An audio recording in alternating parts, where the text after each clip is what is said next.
नमस्कार। आइए आज की इस वीडियो में हम देख लेते हैं कर्क रेखा और भारत के साथ कर्क रेखा का संबंध। ठीक है, कई तरीके की बातें इसमें शामिल होती हैं, जैसे कर्क रेखा किन किन राज्यों से होकर के गुजरती है, सबसे बड़ी लंबाई किस राज्य में है, सबसे छोटी लंबाई किस राज्य में है, कौन सी राजधानी कर्क रेखा पर अवस्थित है, कर्क रेखा से सर्वाधिक दूरी पर स्थित किस राज्य की राजधानी है। ठीक है, और कर्क रेखा भारत की जलवायु स्थिति को कैसे प्रभावित करता है। इस तरीके की बहुत सारी बातें हैं, तो आइए एक एक करके समझते हैं। पहले देखिए, ये भारत का मानचित्र है, आप सभी को पता है। ठीक, अब आप बच्चे तो हो नहीं कि इतना भी आपको बताना पड़ेगा कि ये भारत का मानचित्र है ना। और भारत का मानचित्र भी कौन सा, राजनीतिक प्रकार का। तो भारत के लगभग मध्य से आपको ये डॉटेड लाइन दिख रही है, यहाँ पे देखिए ये डॉटेड लाइन, ये वाली, यही है कर्क रेखा। कर्क रेखा यानी कि 23.5 डिग्री उत्तरी अक्षांश, 23.5 डिग्री उत्तरी अक्षांश रेखा को ही हम कर्क रेखा भी कहते हैं। तो ये भारत के लगभग बीचों बीच से होकर के गुजरती है।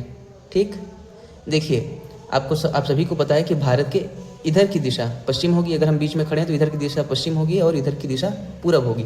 तो अगर मैं आपसे ये पूछूं कि बताओ कर्क रेखा पश्चिम में किस राज्य से भारत में प्रवेश करती है, तो उसका सही उत्तर है गुजरात राज्य। देखिए यहाँ से लेकर के यहाँ तक, ये वाला राज्य देख रहे हैं, यहाँ से लेकर के यहाँ तक ये भारत का गुजरात राज्य है।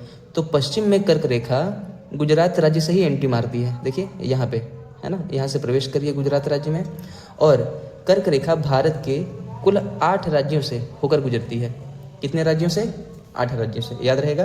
अभी मैं आपको नाम गिनवाता हूँ कौन कौन से वो 8 राज्य हैं। देखिए गुजरात में प्रवेश कर रही है कर्क रेखा पश्चिम से 1, फिर राजस्थान 2, मध्य प्रदेश 3, छत्तीसगढ़ 4, झारखंड 5, पश्चिम बंगाल 6, त्रिपुरा 7 और मिजोरम 8।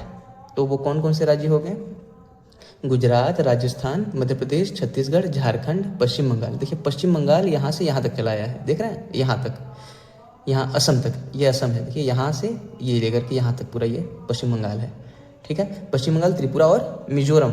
अगर मैं आपसे पूछूं कि ये बताओ कर्क रेखा पूरब में किस राज्य से प्रवेश करती है, तो उसका सही उत्तर हो जाएगा मिजोरम। देखिए यहाँ पे ये वाला राज्य मिजोरम है।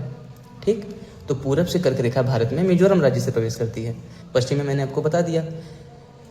अच्छा, कर्क रेखा की सबसे अधिक लंबाई किस राज्य में है, कर्क रेखा की, मैं क्या पूछ रहा हूँ, कर्क रेखा की सबसे अधिक लंबाई किस राज्य में है, तो इसका सही उत्तर हो जाता है मध्य प्रदेश राज्य। देखिए यहाँ से लेकर यहाँ तक, ये भारत का मध्य प्रदेश राज्य है। यहाँ से लेकर के देखिए, देख रहे हैं, ये यहाँ तक ये मध्य प्रदेश राज्य है। तो मध्य प्रदेश राज्य में ही कर्क रेखा की सबसे अधिक लंबाई पाई जाती है। देखिए यहाँ से लेकर के यहाँ तक। फिर अगर मैं आपसे ये पूछूं कि बताओ कर्क रेखा की सबसे कम लंबाई किस राज्य में है, तो इसका सही उत्तर हो जाता है राजस्थान। देखिए यहाँ पर ये राजस्थान है, यहाँ भारत का ये राजस्थान राज्य है।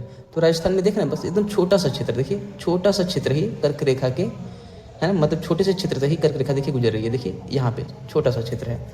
ठीक, अच्छा, कर्क रेखा पर किस राज्य की राजधानी अवस्थित है, ये भी समझ लीजिए। ये भारत का झारखंड राज्य है यहाँ पे। ठीक, तो आपको स्पष्ट तौर पे दिख रहा होगा कि झारखंड की राजधानी यह है रांची।